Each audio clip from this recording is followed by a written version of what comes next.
एक सूफी फकीर की यह बात है। उसकी यह आदत थी कि कोई भी रास्ते में मिलता तो उससे वो सवाल पूछता और जवाब में गड़बड़ लगती तो तुरंत उसे अपने अनोखे तरीके से सत्य समझाता। एक दिन की बात है, वो ऐसे ही अपनी मस्ती में चला जा रहा था कि तभी उसने एक धोबी को अपने गधे की रस्सी पकड़कर ले जाते देखा। वह तुरंत दौड़कर उसके पास गया और पूछा, भाई मेरी थोड़ी मदद करोगे? उसने कहा, अवश्य। फकीर ने कहा, दरअसल मैं थोड़ा भ्रम में पड़ गया हूँ। मुझे तुम और गधे एक ही रस्सी में बंधे हुए नजर आ रहे हो।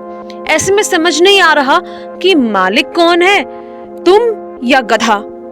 धोबी ने बड़े आश्चर्य से फकीर की ओर देखा और उसे लगा कि फकीर की भेस में कोई पागल तो नहीं घूम रहा होगा।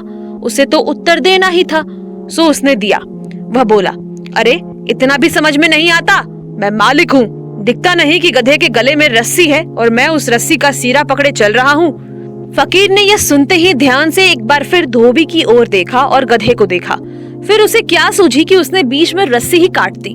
रस्सी खुलते ही गधा भाग खड़ा हुआ और उसके भागते ही पीछे पीछे धोबी भी भाग खड़ा हुआ। तब धोबी को भागता देख फकीर जोर से चिल्लाया, देखा, तुम गलत थे।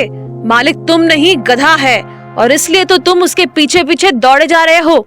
सार, हमारा जीवन व हमारे विचार भी कुछ ऐसे ही हैं।